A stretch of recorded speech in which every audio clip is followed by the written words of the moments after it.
إن الحمد لله نحمده ونستعينه ونؤمن به ونتوكل عليه ونعوذ بالله من شرور أنفسنا ومن سيئات أعمالنا من يهده الله فلا مضل له ومن يضلل فلا هادي له أشهد أن لا إله إلا الله وحده لا شريك له وأشهد أن محمدا عبده ورسوله أرسله بالهدى ودين الحق ليظهره على الدين كله ولو كره المشركون اللهم صل على محمد وعلى آل محمد كما صليت على إبراهيم وعلى آل إبراهيم اللهم بارك على محمد وعلى آل محمد كما باركت على إبراهيم وعلى آل إبراهيم إنك حميد مجيد أعوذ بالله من الشيطان الرجيم يا أيها الذين آمنوا اتقوا الله حق تقاته ولا تموتن إلا وأنتم مسلمون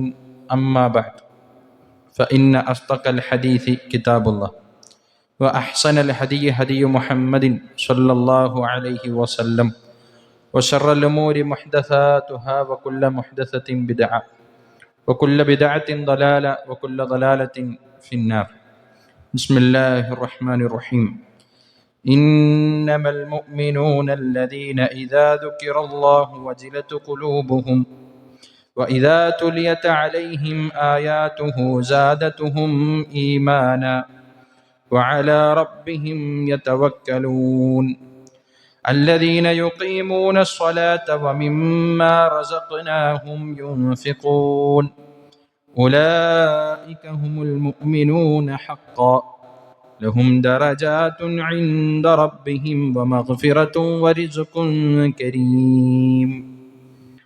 സ്നേഹസമ്പന്നരായ വിശ്വാസികളെ, വിശ്വാസിനികളെ, സൃഷ്ടിച്ച് പരിപാലിച്ചുകൊണ്ടിരിക്കുന്ന റഹ്മാനും റഹീമുമായ അള്ളാഹുവിൻ്റെ നിയമനിർദ്ദേശങ്ങൾ കഴിവിൻ്റെ പരമാവധി ജീവിതത്തിൻ്റെ എല്ലാ മേഖലകളിലും പുലർത്തി തഖ്വ പാലിച്ച് ജീവിതത്തെ ക്രമീകരിക്കണമേ എന്ന് ദീനിൻ്റെ പേരിൽ ഗൗരവമുള്ള ഭാഷയിൽ ഓർമ്മപ്പെടുത്തുകയാണ്, വസിയത്ത് ചെയ്യുകയാണ്. റഹ്മാനായ റബ്ബ് അവൻ ഏറ്റവും അധികം ഇഷ്ടപ്പെടുന്ന മുത്തഖീങ്ങളായ അവൻ്റെ അടിമകളുടെ കൂട്ടത്തിൽ നമ്മെ എല്ലാവരെയും ഉൾപ്പെടുത്തി അനുഗ്രഹിക്കുമാറാകട്ടെ. ഞാനൊരു മുസ്ലിമാണ് എന്ന്, ഞാനൊരു മുഅ്മിനാണ് എന്ന് പറയുക എന്നത് വളരെ എളുപ്പമുള്ള കാര്യമാണ്. ഷഹാദത്ത് കലിമയും പ്രവാചകൻ സല്ലല്ലാഹു അലൈഹി വസല്ലമയിലുള്ള ഷഹാദത്തും ഞാൻ അംഗീകരിക്കുന്നു എന്നും പരലോകവും അതിനനുബന്ധമായ ഈമാനിൻ്റെ ഘടകങ്ങളും റുക്നുകളുമൊക്കെ ഞാൻ അംഗീകരിക്കുന്ന ഒരാളാണ്, അതുകൊണ്ട് ഞാനൊരു മുസ്ലിമും മുഅ്മിനും ഒക്കെയാണ് എന്ന് പറയുക വളരെ എളുപ്പമുള്ള കാര്യമാണ്. എന്നാൽ അങ്ങനെ ഒരാൾ പറയുന്നു എന്നതല്ല ഒരാളുടെ ഈമാനിനെ പ്രകടമാക്കുന്ന കാര്യം. നബി സല്ലല്ലാഹു അലൈഹി വസല്ലമയുടെ കാലഘട്ടത്തിൽ മുനാഫിക്കുകളായ ആളുകൾ പറയുമായിരുന്നു റസൂലുള്ളാഹി സ്വല്ലല്ലാഹു അലൈഹി വസല്ലമയുടെ അരികിൽ വന്ന്, നഷ്ഹദു ഇന്നക ല റസൂലുള്ളാഹ്, പ്രവാചകനെ കാണാതെ പ്രവാചകൻ വിശ്വസിക്കുന്നുണ്ട് എന്ന് പറയുന്നവരെ പോലെ, നമ്മളെപ്പോലെ, അല്ലെങ്കിൽ ഈ കാലഘട്ടത്തിലുള്ള നമ്മളെപ്പോലെ പോലുമല്ല, മറിച്ച് റസൂലുള്ളാഹി സ്വല്ലല്ലാഹു അലൈഹി വസല്ലമയോട് വന്നുകൊണ്ട് അവർ പറയും, നഷ്ഹദു ഇന്നക ല റസൂലുള്ളാഹ്, പ്രവാചകരെ അങ്ങ് അല്ലാഹുവിൻ്റെ പ്രവാചകനാണ് എന്ന വിഷയം ഞങ്ങൾ ഇതാ സാക്ഷ്യം വഹിക്കുന്നുണ്ട് എന്നവർ സത്യം ചെയ്ത് പറയുമായിരുന്നു. വമിനൻ നാസി മൻ യഖൂലു ആമന്ന ബില്ലാഹി വബിൽ യൗമിൽ ആഖിർ വമാ ഹും ബിമുഅ്മിനീൻ. അത്തരത്തിൽ തന്നെ മുനാഫിഖീങ്ങളായ ആളുകളെ കുറിച്ച് ഖുർആൻ പറയാണ്, അവർ ജനങ്ങളോടും പ്രവാചകന്റെ സമക്ഷത്തിലുമൊക്കെ പറയും, വമിനൻ നാസ്, ജനങ്ങളിലുള്ള വിഭാഗം ആളുകളുണ്ട്, മൻ യഖൂലു, അവർ ഇങ്ങനെ പറയും, ആമന്ന ബില്ലാ, ഞങ്ങൾ അല്ലാഹുവിൽ വിശ്വസിച്ചിട്ടുണ്ട്, മാത്രമല്ല വബിൽ യൗമിൽ ആഖിർ, പരലോകത്തും അന്ത്യദിനത്തിലും ഒക്കെ നമുക്ക് വിശ്വാസമുണ്ട് എന്നവർ പറയും. പക്ഷെ ഖുർആൻ പറയാണ്, വമാ ഹും ബിമുഅ്മിനീൻ, അങ്ങനെ പറയുന്നത് കൊണ്ട് വിശ്വസിക്കാൻ പാടില്ല, അവർ മുഅ്മിനീങ്ങളല്ല എന്ന് പരിശുദ്ധ ഖുർആൻ സാക്ഷ്യപ്പെടുത്തുന്നുണ്ട്. അഥവാ വിഭാഗം ആളുകൾ ഈമാൻ ഉറച്ചിട്ടില്ലാത്ത, അല്ലെങ്കിൽ ഒരു വേള കുഫർ സംഭവിക്കുന്ന നിഫാക്കിന്റെ ആളുകളാണ് ഈ വിഭാഗം ആളുകൾ. അവരെ കുറിച്ച് ഖുർആൻ പറഞ്ഞല്ലോ, അവർ ദർക്കുൽ അസ്ഫലിലാണ് എന്നാണ് പറഞ്ഞത്. അഥവാ ഞങ്ങൾ അല്ലാഹുവിനെ അംഗീകരിക്കുന്നില്ല എന്ന് പറയുന്ന കുഫറുള്ള ശിർക്ക് പ്രകടമാകുന്ന ആളുകൾ, അവരുടെയും താഴെ നരകത്തിന്റെ ഏറ്റവും അടിത്തട്ടിലായിരിക്കും. ഞങ്ങൾ അല്ലാഹുവിൽ വിശ്വസിച്ചിട്ടുണ്ട്, പ്രവാചകരെ അങ്ങയിൽ ഞങ്ങൾ വിശ്വസിക്കുന്നുണ്ട്, ഞങ്ങൾക്ക് പരലോകത്തിലും വിശ്വാസമുണ്ട് എന്ന് പറയുകയും, എന്നാൽ ആ ഈമാനിനനുസരിച്ച് ഉള്ളോട്ട് കടക്കാത്ത, യഖീനില്ലാത്ത, ആ ഈമാനിന് വിരുദ്ധമായ നിഫാക്ക് പ്രകടമാക്കുകയും ചെയ്ത ആളുകൾ എന്ന് പരിശുദ്ധ ഖുർആൻ നമ്മളെ പഠിപ്പിക്കുന്നുണ്ട്. അഥവാ ഒരാള് ഞാൻ മുഅ്മിനാണെന്ന് പറയുകയോ അല്ല ഞാൻ ഇസ്ലാമിലും അള്ളാഹുവിലും പരലോകത്തിലും പ്രവാചകനിലുമൊക്കെ വിശ്വസിക്കുന്നു എന്ന് നാവുകൊണ്ട് പറയലോ അല്ല ഒരാളുടെ ഈമാനിനെ പ്രകടമാക്കുന്ന ഘടകം. മറിച്ച് ഒരാളുടെ ഈമാനിനെ പ്രകടമാക്കുന്ന വ്യത്യസ്തങ്ങളായ അടയാളങ്ങൾ അത് ഖുർആനും ഹദീസും ഒക്കെ നമ്മളെ പഠിപ്പിക്കുന്നുണ്ട്. അത്തരുണത്തിൽ ഖുർആൻ മുഅ്മിനീങ്ങളുടെ സ്വഭാവമായി പഠിപ്പിച്ച സൂറത്തുൽ അൻഫാലിലെ ഒരായത്താണ് ആമുഖമായി ഞാൻ ഓതി കേൾപ്പിച്ചിട്ടുള്ളത്. ഇന്നമൽ മുഅ്മിനൂൻ അല്ലദീന ഇദാ ദുക്കിറല്ലാഹു വജിലതു ഖുലൂബുഹും വഇദാ തുലിയത് അലൈഹിം ആയാതുഹു സാദതുഹും ഈമാന വഅലാ റബ്ബിഹിം യതവക്കലൂൻ. 3 ആയത്തുകളാണ് ഞാൻ ഇവിടെ 2, 3, 4 എന്നിങ്ങനെ 3 ആയത്തുകളാണ് ഞാൻ ഓതി കേൾപ്പിച്ചത്. ഇത് ഖുർആൻ പരാമർശിക്കുന്ന വ്യത്യസ്തങ്ങളായ സ്ഥലങ്ങളിൽ ഈമാനുള്ളവരാണോ എങ്കിൽ ഇങ്ങനെയുള്ള സ്വഭാവക്കാരായിരിക്കും എന്ന് ഖുർആൻ പറയുന്ന അലാമത്തുകൾ, അടയാളങ്ങളിലെ ഒരു ഭാഗം മാത്രമാണ് ഞാൻ ഓതി കേൾപ്പിച്ചത്. പ്രിയപ്പെട്ട മുഅ്മിനീങ്ങളായ സഹോദരങ്ങളെ, സുഹൃത്തുക്കളെ, നാവ് കൊണ്ട് ഈമാൻ പ്രഖ്യാപിക്കുകയും അള്ളാഹുവിലും പ്രവാചകനും പരലോകത്തിലും ഒക്കെ വിശ്വസിക്കുന്നു എന്ന് പ്രഖ്യാപിക്കുന്ന നമ്മൾ ഒരു ആത്മപരിശോധന നടത്തേണ്ടത് ഇത് മുഅ്മിനീങ്ങളെ അടയാളമായി വാചകത്തിനപ്പുറത്ത് അവരുടെ ഈമാനിന്റെ അളവ് വ്യക്തമാക്കാൻ അള്ളാഹു പഠിപ്പിച്ച മാനദണ്ഡങ്ങളിലേക്ക് ചേർത്ത് നമ്മളെ തന്നെ സ്വയം ഒന്ന് പരിശോധനയ്ക്ക് വിധേയമാക്കണം. എന്നിട്ട് മുഅ്മിനീങ്ങളുടെ കൂട്ടത്തിൽ, ഈമാൻ ഉറച്ചവരുടെ കൂട്ടത്തിൽ നമ്മളുണ്ടോ എന്നൊന്ന് ഉരസി നോക്കണം. എന്നിട്ട് നമ്മളെ തന്നെ ഒരു പരീക്ഷണത്തിന് വിധേയമാക്കണം. ഖുർആൻ പറയാണ്, അള്ളാഹു പറയാണ്, മുഅ്മിനീങ്ങൾ എന്ന് പറഞ്ഞാൽ ഇദാ ദുക്കിറല്ലാഹു വജിലതു ഖുലൂബുഹും, അള്ളാഹുവിനെ കുറിച്ച് അവരുടെ മുന്നിൽ ഓർക്കപ്പെട്ടാൽ അവരുടെ ഹൃദയം വിറക്കും. വൈദാ തുലിയത് അലൈഹിം ആയാതുഹു സാദതുഹും ഈമാന, ഇനി അള്ളാഹുവിന്റെ ആയത്തുകൾ അവരുടെ മുന്നിൽ ഓതി കേൾപ്പിക്കപ്പെട്ടാലോ അവരുടെ ഈമാൻ വർദ്ധിക്കും. വഅലാ റബ്ബിഹിം യതവക്കലൂൻ, അവരവരുടെ റബ്ബിൽ തവക്കുൽ ചെയ്ത് മുന്നോട്ട് പോകും. പ്രിയപ്പെട്ട സഹോദരങ്ങളെ, ഈ ആയത്തിന്റെ ഭാഗം, ഈ ആയത്ത് നമ്മളോട് സംസാരിക്കുന്ന ആത്മാവ് നമ്മളിലുണ്ടോ എന്ന് നമ്മൾ പരിശോധിക്കണം. അള്ളാഹുവിനെ കുറിച്ച് പറഞ്ഞു കേൾപ്പിക്കപ്പെട്ടാൽ, ഒരു ഖുതുബയിലൂടെ കേട്ടാൽ, അല്ല ഉത്ബോധനത്തിലൂടെ കേട്ടാൽ, അള്ളാഹുവിനെയും അവന്റെ ഗാംഭീര്യത്തെയും അവന്റെ കാരുണ്യത്തെയും അവന്റെ ശിക്ഷയുടെ കാഠിന്യത്തെയും അവന്റെ രൂക്ഷ സ്വഭാവത്തെയും അതോടൊപ്പം അവന്റെ ഇഷ്ടത്തെയും ഒക്കെ സൂചിപ്പിക്കുന്ന വാചകങ്ങൾ കണ്ടും കേട്ടും വായിച്ചുമൊക്കെ പോകുമ്പോൾ നമ്മളിൽ ഒരു വികാരം ഉണ്ടാകാറുണ്ടോ? അള്ളാഹുവിനെ കുറിച്ച് ഓർക്കുമ്പോൾ നമ്മുടെ ഹൃദയം കിടുകിടാ വിറക്കുന്ന സ്വഭാവം ജീവിതത്തിൽ എപ്പോഴെങ്കിലും നമുക്ക് ഉണ്ടാകുന്നുണ്ടോ? ഒരു ഖുതുബ കേട്ട് പോകുമ്പോഴെങ്കിലും മനോഹരമായ ഒരു നിസ്കാരത്തിന്റെ പിന്നിൽ നിന്ന് അള്ളാഹുവിന്റെ ഗാംഭീര്യത്തെ കുറിച്ച് പറയുന്ന ആയത്തുകൾ കേട്ടുപോകുമ്പോഴെങ്കിലും മനസ്സിൽ അള്ളാഹുവിനെ കുറിച്ച് ഓർക്കുമ്പോഴുള്ള ഒരു ഗാംഭീര്യത്തിന്റെ പേടി സഹോദരങ്ങൾ ഉണ്ടാകാറുണ്ടോ എന്നത് നമ്മൾ ചിന്തിക്കണം. അതുപോലെ തന്നെ ഖുർആനിന്റെ ആയത്തുകൾ ഓതി കേൾപ്പിക്കപ്പെട്ടാൽ സഹോദരങ്ങളെ, എത്രയെത്ര സ്ഥലങ്ങളിൽ നിന്ന് നമ്മൾ ഖുർആനിന്റെ ആയത്തുകൾ കേൾക്കുന്നു. ഇപ്പൊ മൊബൈൽ ഫോണിൽ എല്ലാ ദിവസവും വരുന്ന ആയത്തിന്റെ ശകലങ്ങൾ കേൾക്കാത്തവർ കുറവായിരിക്കും, ഖുതുബകളിൽ കേൾക്കാത്തവർ കുറവായിരിക്കും. ഇമാമിന്റെ പിന്നിൽ നിന്ന് ആയത്തുകളുടെ വ്യത്യസ്തങ്ങളായ തലങ്ങൾ കേട്ടുപോകുന്നവരാണ് നമ്മൾ. പക്ഷെ ഒരു സ്ഥലത്തും നമ്മുടെ ഈമാൻ വർദ്ധിക്കുന്നതായി ഇതൊന്നും നമ്മൾ അനുഭവപ്പെടുത്തുന്നില്ലെങ്കിൽ സൂക്ഷിക്കുക. നമ്മുടെ ഈമാനിന്റെ അളവ് എവിടെയാണ് ഉള്ളത്, അത് പ്രകടമാക്കുന്ന ഘടകം എവിടെയാണ് ഉള്ളത്, അത് ചോർന്നു പോയിട്ടുണ്ടോ എന്നതിനെ കുറിച്ച് നമ്മൾ പരിശോധിക്കുക. അതിന് സഹോദരങ്ങളെ, അള്ളാഹുവിനെ കുറിച്ചുള്ള കൃത്യമായ ബോധ്യമുള്ളവർക്ക് മാത്രമാണ് പേടി ഉണ്ടാകുക. സാധാരണ പറയാറുണ്ട്, ഒരു പോലീസുകാരനെ കണ്ട പേടിക്കൽ ആരാണ്? ആ പോലീസുകാരന്റെ ഒരു മഹത്വവും സ്ഥാനവും അയാൾക്കുള്ള ഒരു അധികാരവും ഒക്കെ മനസ്സിലാകുന്നവൻ പേടിക്കും. അല്ലാത്തവൻ, കാക്കിയിട്ടവനും കാക്കിയിടാത്തവനെയും കണ്ടാൽ എന്തിനു പേടിക്കണം? പോലീസ് ആരാണെന്ന് അറിയാത്തവനെ സംബന്ധിച്ച് അയാളെ കുറിച്ച് പേടി ഉണ്ടാകില്ലല്ലോ. നേരെ മറിച്ച് ഇതാരാണ് എന്ന് ബോധ്യപ്പെടുന്നവർ, അയാൾക്ക് എന്നിൽ എന്ത് ചെയ്യാൻ പറ്റും, അധികാരമുണ്ട് എന്നൊക്കെ ബോധ്യമുള്ളവനും ഒരല്പ പേടി ഉണ്ടാകാം. അതുപോലെ റഹ്മാനായ റബ്ബിനെ കുറിച്ച് അറിയുന്നവർക്ക് അവനെക്കുറിച്ച് ആലോചിക്കുമ്പോഴും അവനെക്കുറിച്ച് ഓർമ്മിക്കപ്പെടുമ്പോഴും അവനെക്കുറിച്ച് ഉത്ബോധനം നൽകപ്പെടുമ്പോഴും ഒക്കെ പേടി ഉണ്ടാവുകയുള്ളൂ. അതിന് പഠിക്കണം. ഫഅലം അന്നഹു ലാ ഇലാഹ ഇല്ലല്ലാഹ്, ഒറ്റൊരുത്തനായ ഒരുവനായ നിങ്ങളുടെ സൃഷ്ടാവായ അള്ളാഹുവിനെ കുറിച്ച് നിങ്ങൾ അറിയണം എന്ന പരിശുദ്ധ ഖുർആനിന്റെ ആജ്ഞയോട്, പരിശുദ്ധ ഖുർആനിന്റെ കൽപ്പനയോട് എത്രമാത്രം കൂറു പുലർത്താൻ നമുക്ക് പറ്റി. പരിശുദ്ധ ഖുർആന്റെ ആയത്തുകൾ കേൾക്കുമ്പോൾ ഈമാൻ വർദ്ധിക്കും. ആർക്ക്? ആ ആയത്തിലൂടെ അള്ളാഹു നമ്മളോട് എന്ത് സംവദിക്കുന്നു എന്ന് ബോധ്യപ്പെടുന്നവർക്ക്. അല്ലാത്തവരെ സംബന്ധിച്ചിടത്തോളം അതൊരു ശ്രവണമാധുര്യം മാത്രമായിരിക്കും. കേൾക്കുമ്പോൾ വലിയ മനോഹരമായ ഈണത്തിലൂടെ പാരായണം ചെയ്യപ്പെടുന്ന ആയത്തുകളോട് തോന്നുന്ന ഒരു കേൾവിയുടെ സുഖത്തിനപ്പുറത്ത് അത് സംവദിക്കുന്ന ആയത്തുകൾ, നമ്മളോട് പറയുന്ന വാചകങ്ങൾ നമ്മുടെ ഹൃദയത്തിൽ തട്ടുമ്പോൾ മാത്രമാണ് അവരുടെ ഈമാൻ വർദ്ധിക്കുക. അപ്പൊ നമ്മൾ പരിശോധിക്കേണ്ടത് ഖുർആനിന്റെ ഏതൊക്കെ ആയത്തിന്റെ ഏതൊക്കെ ശകലം ഏതൊക്കെ ഭാഗത്തുകൂടെ ആയത്ത് കേട്ട് പോയാൽ അതിന്റെ അർത്ഥം നമുക്ക് മനസ്സിലാകും. അപ്പോഴാണല്ലോ ഈമാൻ വർദ്ധിക്കുന്നിടത്തേക്ക് നമ്മൾ സ്വയമേ പരിണമിക്കുക. പ്രിയപ്പെട്ട സഹോദരങ്ങളെ, ആ ഖുർആൻ പഠിക്കാൻ, റഹ്മാനായ റബ്ബിനെ കുറിച്ച് പഠിക്കാൻ, എന്നിട്ട് റബ്ബിനെ കുറിച്ച് ഓർപ്പിക്കപ്പെടുമ്പോൾ ഇത്തക്കില്ല, നിങ്ങൾ അള്ളാഹുവിനെ സൂക്ഷിക്കണമെന്ന് പറയുമ്പോൾ അത് കേവലം കേട്ടു പഴകിയ, നമ്മൾ കേട്ട് പുരാണമായി മാറിയിട്ടുള്ള വാചകങ്ങൾക്കപ്പുറത്ത് റബ്ബിനെ സൂക്ഷിക്കൂ എന്ന് പറയപ്പെട്ടാൽ മുൻഗാമികൾക്കൊക്കെ ഉണ്ടായിരുന്ന ഒരു പേടി ഉണ്ടായിരുന്നു. ആ പേടി സഹോദരങ്ങളെ നമ്മുടെ മനസ്സിൽ നിന്നുണ്ടാകണമെങ്കിൽ, റഹ്മാനായ റബ്ബിനെ കുറിച്ച് ഓർക്കുമ്പോൾ ഗാംഭീര്യം ഉണ്ടാകണമെങ്കിൽ ആ റബ്ബിന്റെ സ്ഥാനത്തെക്കുറിച്ച് നമ്മൾ അറിയണം. അത് വെറുതെ കിട്ടൂല.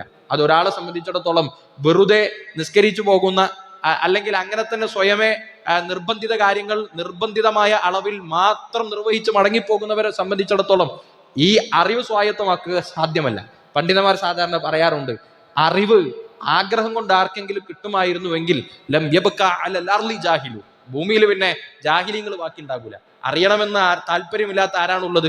അറിയണമെന്ന് എല്ലാവർക്കും താല്പര്യമുണ്ട്, എനിക്ക് അറിവുണ്ടാകണമെന്ന് എല്ലാവർക്കും താല്പര്യമുണ്ട്. പക്ഷെ പരിശ്രമിക്കാൻ ആരാണോ മുന്നോട്ട് വരുന്നത്, ആരാണോ സമയം ചെലവഴിക്കുന്നത്, ആരാണോ അതിനുവേണ്ടി ജീവിതത്തിൽ ചിട്ടയായ പരിശ്രമങ്ങൾ നടത്തുന്നത്, അവർക്ക് മാത്രമേ അറിയാനും പഠിക്കാനും സാധ്യമാവുകയുള്ളൂ എന്നത് പ്രാപഞ്ചികമായ നിയമമാണ്.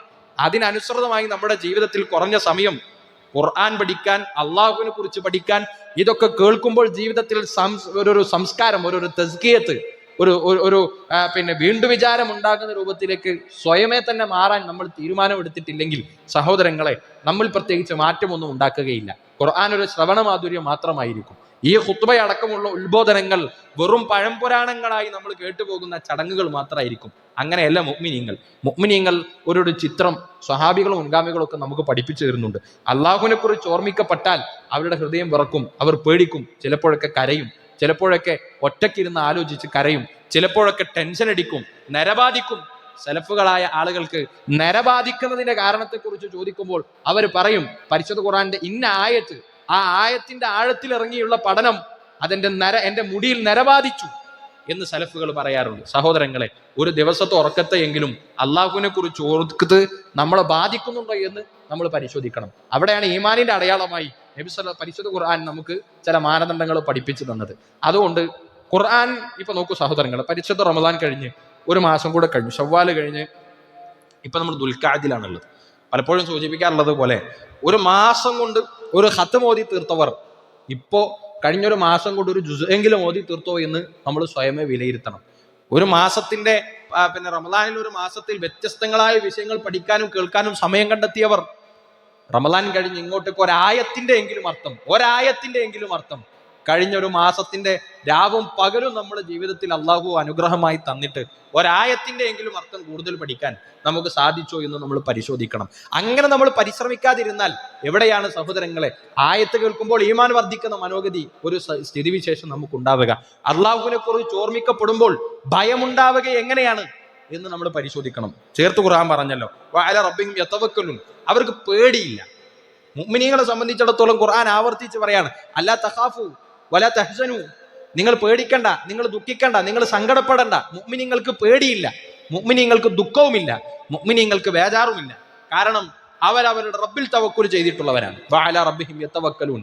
ഈമാനിന്റെ അടയാളമായി സഹോദരങ്ങളെ നമ്മൾ ആലോചിക്കേണ്ടത്, റഹ്മാനായ റബ്ബിൽ തവക്കുൽ ചെയ്യുന്നതിന്റെ ധൈര്യം എത്ര ആളുകൾക്ക് നമ്മൾ അനുഭവിക്കാറുണ്ട്?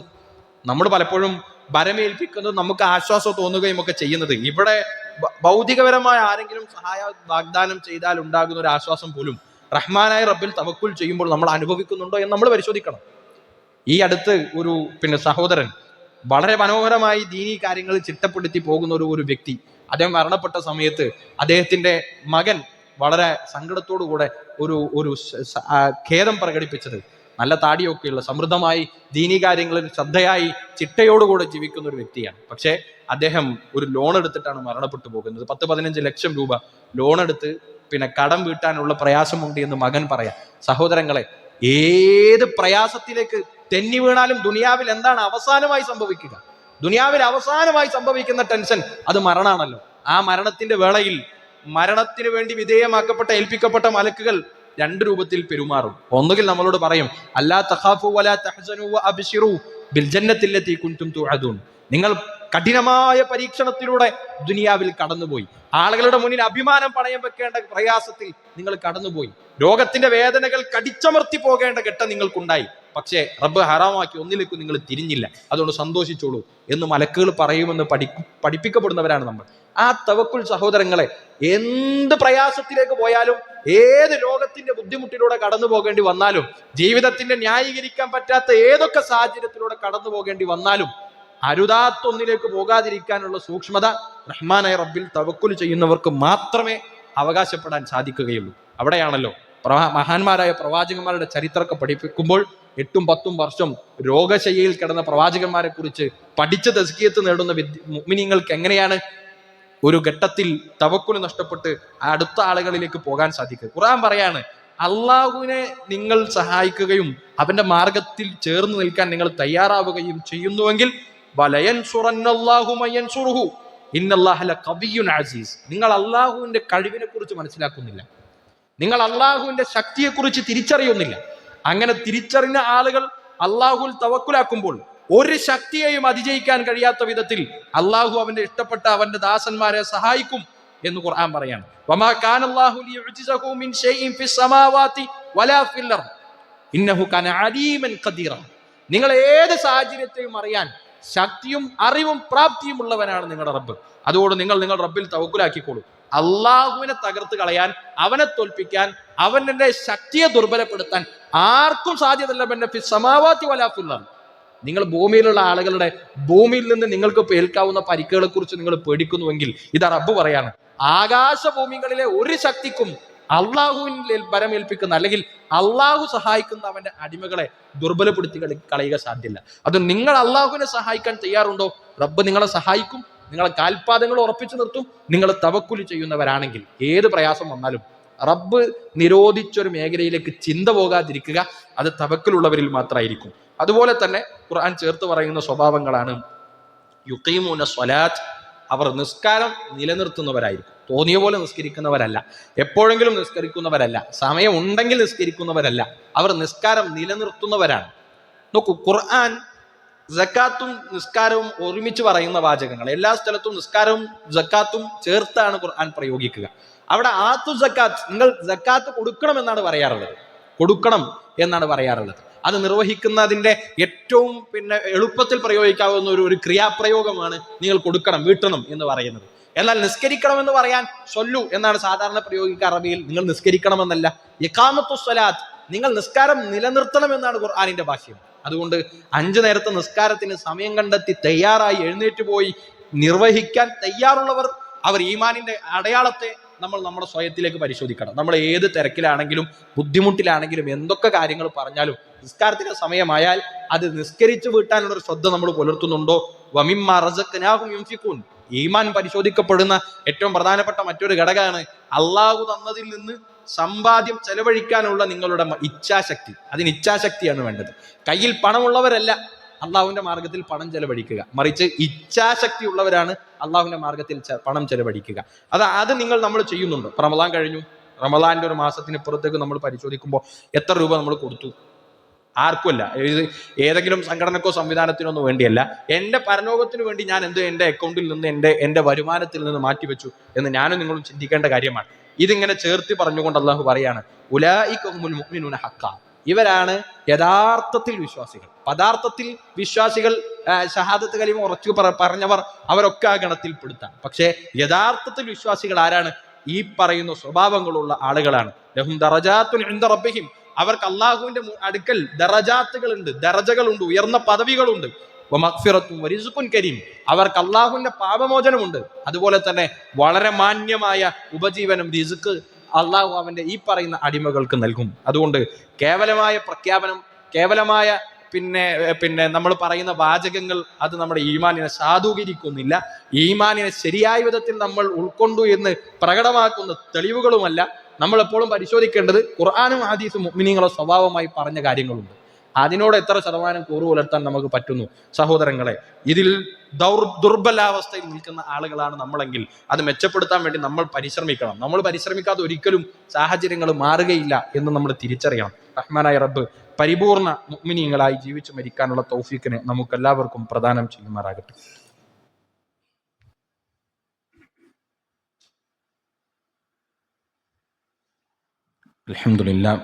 അൽഹംദുലില്ലാഹി റബ്ബിൽ ആലമീൻ വബിഹി നസ്തഈൻ വസ്സലാത്തു വസ്സലാമു അലാ റസൂലില്ലാഹി വബഅദ്. യാ അയ്യുഹന്നാസ് ഊസീകും വഇയ്യായ സാനിയം ബിത്തഖ്വല്ലാഹ്. നമ്മൾ കാലഘട്ടത്തെ പലപ്പോഴും കുറ്റം പറയുന്ന ആളുകളാണ്. എന്തുകൊണ്ടാണ് കുറ്റകൃത്യങ്ങൾ വ്യാപിക്കുന്നത്, അത് സാമാന്യവൽക്കരിക്കപ്പെടുന്നത് എന്നൊരു ചോദ്യത്തിന് പലപ്പോഴും നമ്മളൊക്കെ തന്നെ പറയുന്ന ആദ്യത്തെ മറുപടി കാലഘട്ടം അത്ര മോശമാണ് എന്നതായിരിക്കും. നമ്മൾ മനസ്സിലാക്കേണ്ടത് കാലഘട്ടം അത് പുരോഗമിക്കുന്നതിനനുസരിച്ച് എല്ലാ കാലഘട്ടത്തിലും അതാത് കാലഘട്ടത്തിലെ പുരോഗമിച്ച തിന്മകൾ എല്ലാ കാലഘട്ടത്തിലും ഉണ്ടായിരുന്നു. ഇപ്പം നമ്മൾ ഇപ്പോൾ ഉപയോഗിക്കുന്ന ടെക്നോളജികൾ വന്നപ്പോൾ അതിനനുസരിച്ച് തിന്മകളുടെ ഒരു വ്യാപ്തി ഉണ്ട്. എന്നാൽ ഇത്തരത്തിലുള്ള ഒരു ശാസ്ത്ര പുരോഗമനം ഇല്ലാത്തൊരു കാലത്ത് അതിനനുസരിച്ച് ചെയ്യാൻ പറ്റുന്ന തിന്മകളുണ്ട്. മഹാനായ ശാഫിഈ ഇമാം റഹിമഹുല്ലാഹ് പറഞ്ഞതുപോലെ നമ്മൾ സാധാരണ നഈബു സമാനന വലഈബു ഫീന, നമ്മൾ കാലഘട്ടത്തെയാണ് പഴിചാരം. കാലഘട്ടം ഭയങ്കര മോശമാണ്. പക്ഷെ വലഈബു ഫീന, യഥാർത്ഥത്തിൽ മോശമുള്ളത് ആരടുത്താണ്, ന്യൂനത ഉള്ളത് ആരടുത്താണ്? നമ്മളടുത്താണ്. കാരണം വമാലി സമാനിന ഗൈബുൻ സിബാന, നമ്മളെപ്പോലൊരു ആളെ പേറേണ്ടി വന്നതാണ് ഈ കാലഘട്ടത്തിന്റെ പ്രശ്നം എന്നാണ് അദ്ദേഹം പറയുന്നത്. നമ്മൾ ഓർത്തു വെക്കുന്ന ഓരോ കാലഘട്ടം ഉണ്ടല്ലോ, ആ കാലഘട്ടം എന്തുകൊണ്ട് ഓർത്തു വെക്കപ്പെടുന്നു? ആ കാലഘട്ടത്തിലെ ഓരോ മനുഷ്യർ ചെയ്തു വെച്ച കർമ്മങ്ങളെ കൊണ്ടാണ് ആ കാലഘട്ടം ഓർമ്മിക്കപ്പെടുക. അതുകൊണ്ട് കാലമല്ല കുറ്റക്കാരൻ, ആ കാലത്ത് ജീവിക്കുന്ന നമ്മളാണ് കുറ്റക്കാരൻ എന്ന് നമ്മൾ ബോധ്യപ്പെടുത്തുകയാണ് ഇമാം ഷാഫി റഹിമഹുല്ലാഹ് ചെയ്യുന്നത്. ഇപ്പൊ പ്രത്യേകിച്ചും ഈ കുറ്റകൃത്യങ്ങളെ കുറിച്ചും അതിന്റെ വ്യാപനത്തെക്കുറിച്ചും ഒക്കെ പറയുമ്പോൾ ചില ആളുകളെങ്കിലും പറയാറുണ്ട്, ഇത് പണ്ട് ആണെങ്കിൽ ഇപ്പോൾ ഒരു സ്ഥലത്ത് നടന്നൊരു സംഭവം, ഇപ്പോൾ നമ്മുടെ നാട്ടിൽ ഈ ഇടിമുഴിക്കൽ നടക്കുന്നൊരു സംഭവം, അത് കോഴിക്കോട് മലപ്പുറത്തും അപ്പുറത്തും ജില്ലയിലും ഒക്കെ ഉള്ള ആളുകൾ അറിയണമെങ്കിൽ അതിന്റെ സാധ്യതകൾ വളരെ കുറവായി. ഇന്ന് അങ്ങനെയല്ല. ഇന്ന് ലോകത്തിന്റെ ഏത് ഭാഗത്തും നടക്കുന്ന പ്രശ്നങ്ങൾ അപ്പോഴപ്പോൾ ആളുകൾക്ക് അറിയാനുള്ള മാധ്യമമുണ്ട്. അതുകൊണ്ട് ചെറിയ കുറ്റങ്ങളും കൃത്യകൃത്യങ്ങൾ വരെ നാട് മൊത്തം അറിയുന്നു എന്നത് മാത്രമാണ്, അല്ലാതെ വലിയ മാറ്റങ്ങളൊന്നും മനോഭാവത്തിൽ ഇല്ല എന്ന് പറയാറുണ്ട്. അങ്ങനെ ചിലരെങ്കിലും നമുക്ക് വിചാരിക്കുന്നുമുണ്ട്. അങ്ങനെയല്ല സത്യത്തിൽ നമ്മൾ മനസ്സിലാക്കേണ്ടത്. ഇതിന്റെ ഒരു വ്യത്യാസം, 10 കൊല്ലം മുമ്പ് അധാർമിക പ്രവർത്തനങ്ങളിൽ ഏർപ്പെടുന്നവർ, അത് ചെറിയവരായാലും വലിയവരായാലും, കുറ്റബോധം മനസ്സിലുണ്ടാകും. ഞാൻ ചെയ്യാൻ പാടില്ലാത്തതാണ് ചെയ്യുന്നത് എന്നൊരു കുറ്റബോധം. ഇനി ആ കുറ്റബോധം ഒരാളുടെ മനസ്സിൽ തിന്മയിൽ ഉറച്ചുപോയ മനുഷ്യൻ, ഖുർആൻ പറഞ്ഞല്ലോ, കല്ല ബൽ റാന അലാ ഖുലൂബിഹിം മാ കാനൂ യക്സിബൂൻ, അവർ പ്രവർത്തിക്കുന്ന കർമ്മങ്ങളെ കൊണ്ട് അവരുടെ ഹൃദയം കടുത്തുപോകും. കടുത്തുപോയാൽ പിന്നെ കുറ്റബോധം ഉണ്ടാകില്ല. അപ്പോഴും മനസ്സാലെ ചെയ്യുന്നത് ഒരു ശരിയാണ് എന്ന് പറയാൻ കഴിയാത്ത വിധത്തിലാണ് മനുഷ്യർ നൈമിഷികമായ സുഖത്തിനും ലാഭത്തിനും വൈകാരികതയുടെ പുറത്തൊക്കെ തിന്മകൾ ചെയ്യുക. എന്നാൽ ഇപ്പൊ അങ്ങനെയല്ല. ഇപ്പൊ തിന്മകളെ ആളുകൾ ആദർശവൽക്കരിക്കുന്നു എന്നൊരു പ്രധാനപ്പെട്ട ഘടകമുണ്ട്. അതെന്താ? നമ്മൾ ഒരാളോട് പറയാൻ, നിങ്ങളത് ചെയ്യാൻ പാടില്ല, ധാർമ്മികമായി ഇത് തെറ്റാണ്, നിങ്ങൾ എന്താക്കാൻ പാടില്ല, ഈ രൂപത്തിലുള്ള ക്രയവിക്രയം നടത്താൻ പാടില്ല, ഇങ്ങനെ നിങ്ങൾ ഒരാളെ കുറിച്ച് സംസാരിക്കാൻ പാടില്ല, നിങ്ങൾ ലഹരി ഉപയോഗിക്കാൻ പാടില്ല, അത് നിങ്ങളുടെ ശരീരത്തിന് പ്രശ്നമാണ്, കുടുംബത്തിന് പ്രശ്നമാണ് എന്നൊക്കെ പറഞ്ഞാൽ ആയിക്കോട്ടെ, എൻ്റെ ശരീരത്തിന് പ്രശ്നമാണ് എനിക്കറിയാം, അതറിയുമ്പോൾ തന്നെ ഇതാണ് എൻ്റെ സന്തോഷം, എൻ്റെ ജീവിതത്തിന്റെ സന്തോഷത്തിന് വേണ്ടത് ഇതാണെങ്കിൽ എൻ്റെ ശരീരം നശിക്കുന്നതിന് നിങ്ങൾക്ക് എന്താണ് കുഴപ്പം എന്ന് സർവതന്ത്ര സ്വതന്ത്രവാദം എന്ന് നമ്മൾ സാധാരണ പറയും, ലിബറലിസം. ഇതിനെ വളരെ കൃത്യമായി നടപ്പിലാക്കാൻ വേണ്ട ഒരു മെക്കാനിസം ഇവിടെ ഉണ്ട്. ഇപ്പൊ നമ്മുടെ നാട്ടിലെ ആളുകൾ പൊതുവെ ഈ ശബ്ദം കേൾക്കുന്ന പലരും തന്നെ കാണുന്ന കാഴ്ചകൾ, അത് സിനിമയായാലും ഇനി മൊബൈൽ ഫോണിൽ കാണുന്ന റീൽസുകളായാലും മറ്റായാലും ഒക്കെ വല്ലാത്ത രീതിയിലുള്ള കുറ്റകൃത്യങ്ങളെ നോർമലൈസ് ചെയ്യുക, അതിനെ സാമാന്യവൽക്കരിക്കുക എന്ന പ്രക്രിയ നടന്നുകൊണ്ടിരിക്കുന്നുണ്ട്. അതുകൊണ്ടാണ് ഈ ഇടിക്കുന്നവർ, തൊലിക്കുന്നവർ, പരാക്രമം നടത്തുന്നവരൊക്കെ ഹീറോകളായി പരിവേഷിപ്പിക്കപ്പെടുകയാണ്. അവർക്ക് അങ്ങനത്തെ ചിത്രം കൊടുക്കപ്പെടുന്നു. എന്നിട്ട് അത് ആളുകളുടെ മുന്നിൽ ഒരു സാമാന്യവൽക്കരിക്കപ്പെടാൻ, ഇതൊന്നൊരു പ്രശ്നമല്ല എന്ന് തോന്നിപ്പിക്കപ്പെടാൻ. അവിടെ യഥാർത്ഥത്തിൽ ആദർശപരമായ ഒരു പോരാട്ടം തന്നെ നടത്തുക എന്നത് നമ്മളെ സംബന്ധിച്ചിടത്തോളം, എല്ലാവരെ സംബന്ധിച്ചിടത്തോളം നിർബന്ധമുള്ള കാര്യമാണ്. ഇങ്ങനെ നമ്മുടെ മനസ്സിൽ എന്നിട്ട് നോക്കൂ, ഇങ്ങനത്തെ ചില ആളുകൾ, അവർ ആളുകളുടെ മുന്നിൽ സമൂഹത്തിൽ വലിയ നിലക്കുള്ള പുരോഗമനവാദികളായ ആളുകൾ അംഗീകരിക്കുന്ന സാമൂഹ്യ മാധ്യമങ്ങൾ അംഗീകരിക്കുന്ന അങ്ങനെ വലിയ പദവികൾ കൊടുത്ത് ആനയിച്ചു കൊണ്ടുവരുന്നവർ, ഈ രാസലഹരി ഉൽപ്പന്നങ്ങൾ പോലും നിയമവിധേയമായി നാട്ടിൽ കൊടുക്കണം. ഷോപ്പുകളിൽ പോയാൽ സിഗരറ്റ് വാങ്ങാൻ കിട്ടുന്നത് പോലെ അത് ലഹരിയാണ് എന്നറിയാം, തിന്മയാണ് എന്നറിയാം, എന്നാലും നമ്മുടെ ഗവൺമെന്റ് അതിന് നികുതി ഈടാക്കി ഇവിടെ വിൽക്കാനും വാങ്ങാനും സൗകര്യം ഒരുക്കുന്നുണ്ടല്ലോ. അതുപോലെ കടകളിൽ ചെന്നാൽ ഈ രാസലഹരികൾ കിട്ടുമ്പോഴാണ് പുരോഗമനത്തിന്റെ ഉത്തുംഗതിയിലേക്ക് എത്തുക എന്ന് പറയുന്നവർ ആഘോഷിക്കപ്പെടുന്ന ഒരു കാലഘട്ടത്തിൽ അതിനെതിരെ നീന്തുക, സംസാരിക്കുക എന്നത് ഓരോ മുഅ്മിനെ സംബന്ധിച്ചിടത്തോളം നിർബന്ധമായ കാര്യമാണ്. അത് അങ്ങാടികൾ വെച്ച് പറയാൻ സാധിക്കുന്നവർ അങ്ങനെ പറയണം, വീടുകളിൽ ഇതിനെ പറഞ്ഞ് ബോധ്യപ്പെടുത്താൻ പറ്റുന്നവർ അങ്ങനെ ചെയ്യേണ്ടുന്ന ഒരു കാലഘട്ടമാണ് എന്ന് നമ്മൾ ഓർക്കണം. അവിടെ പ്രിയപ്പെട്ട സഹോദരങ്ങൾ, പ്രത്യേകിച്ചും വിദ്യാർത്ഥികളുടെ മനസ്സിൽ ഇപ്പം നമ്മൾ എത്ര വേണ്ട എന്ന് വെച്ചാലും അവർക്കൊരു മൊബൈൽ ഫോൺ കൊടുക്കാതിരിക്കാൻ, അവരുടെ സാമൂഹ്യ മാധ്യമങ്ങളിൽ ഇടപെടലിനെ തടഞ്ഞു വെക്കാനൊന്നും ഒരു വിദ്യാർത്ഥികളുടെ മുന്നിൽ നമുക്ക് സാധ്യമല്ല. ഇനി നമ്മൾ അങ്ങനെ ചെയ്താൽ പോലും ഇവിടെ ഇരിക്കുന്ന ചില രക്ഷിതാക്കളൊക്കെ ചിലപ്പോൾ ആത്മവീര്യം പറയുന്നുണ്ടാവുക, എൻ്റെ മോന് ഞാൻ ഫോണും കൊടുക്കാറില്ല, ഇങ്ങനത്തെ ഒന്നും ഇടപെടിക്കാറില്ല നമ്മൾ പറഞ്ഞാലും വളരെ സ്വകാര്യമായി അത്തരം പ്ലാറ്റ്ഫോമുകളിൽ അവർ ഉണ്ടാകും. നമുക്ക് തടഞ്ഞു വെക്കൊന്നും സാധ്യമല്ല. അവരുടേതായ ലോകത്ത് അത് ആക്സസ് ചെയ്യും. ആ കാലഘട്ടത്തിലാണ് നമ്മളുള്ളത്. നമുക്കത് മനസ്സിലാക്കുക സാധ്യമൊന്നും അല്ലാത്ത വിധത്തിൽ അത് ഉപയോഗിക്കപ്പെടും. അപ്പോൾ സഹോദരങ്ങളെ, എവിടെയൊക്കെ തിരിഞ്ഞാലും ചില ലക്ഷ്യബോധങ്ങൾ അവരുടെ മനസ്സിൽ ഉണ്ടാക്കി തീർക്കുക എന്നതാണ് ഇതിന്റെ പരിഹാരം. ഉപയോഗിക്കുന്ന സംഗതികളെ ധാർമ്മിക പരിസരത്ത് നിന്ന് ഉപയോഗിക്കാൻ വിധത്തിൽ അവരെ ബോധ്യപ്പെടുത്തുക എന്നതിനപ്പുറത്തൊരു ആത്യന്തികമായ പരിഹാരമില്ല. മറ്റെല്ലാ സംഗതികളും നമ്മൾ നടത്തുന്ന മേച്ചിൽപ്പുറത്തിലെ പരിഹാരങ്ങൾ മാത്രമേ. പുറത്ത് വളരെ മനോഹരമായി തേച്ച് മിനുക്കി റെഡിയാക്കി എല്ലാം ശരിയാണ് എന്ന് പറയുന്നത് കൊണ്ട് അർത്ഥമല്ല. ഇതിന് വേരുകളുണ്ട്. ഈ വേരുകളെ മനസ്സിലാക്കി കണ്ടെത്തി അതിനെ ചികിത്സിക്കാൻ നമുക്ക് പറ്റിയിട്ടില്ലെങ്കിൽ ഒരു തലമുറ ഇവിടെ അധാർമിക പ്രവർത്തനങ്ങളെ ന്യായീകരിക്കുന്ന, അതിനൊക്കെ ആദർശവൽക്കരിക്കുന്ന, ഇതിനെന്താണ് കുഴപ്പമെന്ന് നമ്മളോട് തിരിച്ചു ചോദിക്കുമെന്നത് ഒരു യാഥാർത്ഥ്യമാണ്. നമുക്ക് ഒരു സിനാരിയോ, ഒരു സാഹചര്യം കൂടെ പറഞ്ഞാൽ നമുക്ക് പെട്ടെന്ന് മനസ്സിലാകും. നമ്മുടെ ഒരു അധ്യാപകൻ അവന്റെ ഒരു വിദ്യാർത്ഥിയെ, അവർ പഠിപ്പിക്കുന്ന ഒരു വിദ്യാർത്ഥിയെ അങ്ങാടിയിൽ കാണാൻ പറ്റാത്തൊരു സാഹചര്യത്തിൽ, സൗഹൃദത്തിൽ കണ്ടാൽ, ഒരു 10 കൊല്ലം മുമ്പ് 15 കൊല്ലം മുമ്പുള്ള കേരളത്തിന്റെ സാമൂഹ്യ പരിസരമാണെങ്കിൽ എന്തുണ്ടാകും?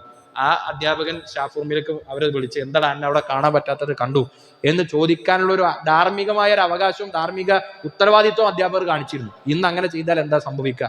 ഒരു 5ാം ക്ലാസ്സിൽ, 6ാം ക്ലാസ്സിൽ, 7ാം ക്ലാസ്സിലെ അതേക്കാൾ മുതിർന്നൊരു കുട്ടിയെ ഇങ്ങനെ കണ്ടതിന്റെ പേരിൽ സ്റ്റാഫ് റൂമിലേക്ക് വിളിച്ചാൽ, ഒരു പക്ഷെ മലയാളം എഴുതിയാൽ 10 തെറ്റുണ്ടാകുന്ന കുട്ടികൾ അക്ഷരം തെറ്റാതെ പറയും, നിങ്ങൾ വാപ്പാനെ പണിയെടുക്കണ്ട, സാറ പണിയെടുത്താൽ മതി. അഥവാ പുസ്തകത്തിലുള്ളത് ബോർഡിൽ എഴുതി പഠിപ്പിക്കുന്നതിനപ്പുറത്ത് എൻ്റെ ജീവിതത്തിൽ ഇടപെടണ്ട എന്ന് അധ്യാപകരോട് പറയും.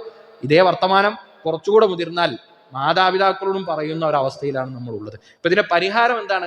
പരിഹാരം ഇനി വിദ്യാർത്ഥികൾക്ക് തന്നെ അവരുടെ മനസ്സിൽ തന്നെ ഇത്തരം അധാർമിക പ്രവർത്തനങ്ങൾക്കൊക്കെ എതിരായി നീന്തണം എന്ന് തോന്നിയാൽ തന്നെയും അവരെ പിന്നോട്ട് പഠിക്കുന്ന വലിയ ഘടകമാണ് അവരുടെ സാമൂഹ്യ സാഹചര്യം. അവർ ഒറ്റപ്പെടുത്തപ്പെടുന്നു.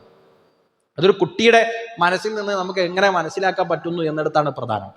നമ്മൾ പറയുന്നത് പോലെ ഇങ്ങനത്തെ അധാർമിക പ്രവർത്തനങ്ങളൊക്കെ മാറി നിൽക്കാൻ അവർ ശ്രമിച്ചാൽ, വസ്ത്രത്തിലും ഭാവത്തിലുമൊക്കെ ഇത്തരം മ്ലേച്ഛതകളോട് അവൻ നോ പറയാൻ ശ്രമിച്ചാൽ ഉണ്ടാകുന്ന വളരെ ഗുരുതരമായ പ്രത്യാഘാതം, അവന്റെ കൂട്ടുകാരിൽ നിന്ന് അവൻ ഒറ്റപ്പെടുത്തപ്പെടും, അവന്റെ ക്ലാസ് റൂമിൽ അവൻ ഒറ്റപ്പെടുത്തപ്പെടും, വളരെ മ്ലേച്ഛമായ പരിഹാസങ്ങൾക്ക് വിധേയമാക്കപ്പെടും.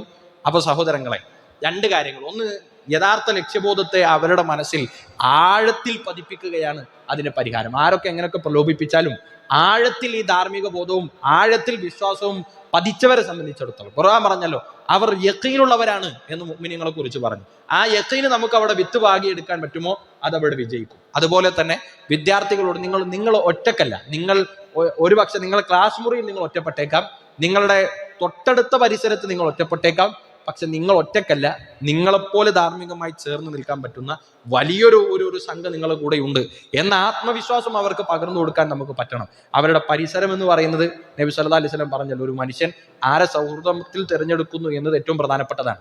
അത് അവന്റെ തന്നെ വിശ്വാസത്തെയും അവന്റെ പ്രവർത്തനത്തെയും ഒക്കെ അങ്ങനെ തന്നെ ബാധിക്കും എന്ന് റസൂലുള്ളാഹി സ്വല്ലല്ലാഹു അലൈഹി വസല്ലം പറഞ്ഞു. ഒരു നല്ല കൂട്ടുകെട്ടിലേക്ക്, നല്ലൊരു പരിസരത്തേക്ക് അവരെ ചേർത്ത് വെക്കുക എന്നത് ഏറ്റവും പ്രധാനപ്പെട്ട കാര്യമാണ്. ഇങ്ങനെയൊക്കെയുള്ള ഒരു ആലോചനയിലാണ് വിദ്യാർത്ഥികളെ ഈ കാലഘട്ടത്തിൽ ധാർമ്മികമായ പക്ഷത്ത് ചേർത്ത് നിർത്താനുള്ള ഒരു പരിശ്രമം നടത്തുന്നത്. കഴിഞ്ഞ ആഴ്ചയിൽ ഇപ്പോൾ ഖുതുബകളിൽ സൂചിപ്പിച്ചതുപോലെ വരുന്ന 11-ാം തീയതി, മാസം 11-ാം തീയതി പെരിന്തൽമണ്ണയിൽ വെച്ച് ഒരു 8ാം ക്ലാസ് മുതൽ മുകളിലേക്കുള്ള മുഴുവൻ വിദ്യാർത്ഥികൾക്കും ആ നിലക്ക് ഒരുമിച്ച് കൂട്ടാനും ആത്മവിശ്വാസം കൊടുക്കാനും ധാർമ്മികമായ അടിത്തറ അവരിൽ ഉറപ്പിക്കാനും ഒക്കെ ഒരു പരിശ്രമം നടത്തുന്നത് കഴിഞ്ഞ ഖുതുബകളിലൊക്കെ സൂചിപ്പിച്ചിരുന്നു. വീണ്ടും ഓർമ്മപ്പെടുത്തുകയാണ്.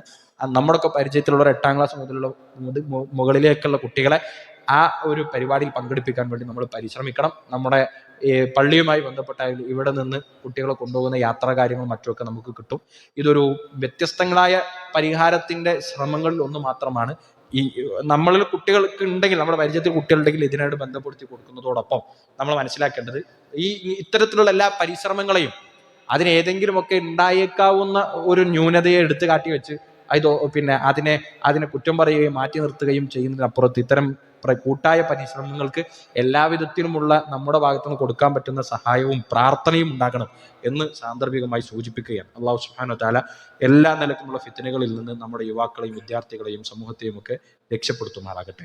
അള്ളാഹുവെ, ഞങ്ങളിൽ നിന്ന് വന്നു പോയിട്ടുള്ള ചെറുതും വലുതുമാകുന്ന പാപങ്ങൾ നിന്റെ മഹത്തായ ഫളല് കൊണ്ട് ഞങ്ങൾക്ക് നീ വിട്ടുപുറത്തു മാപ്പാക്കി തന്ന റഹ്മാനെ.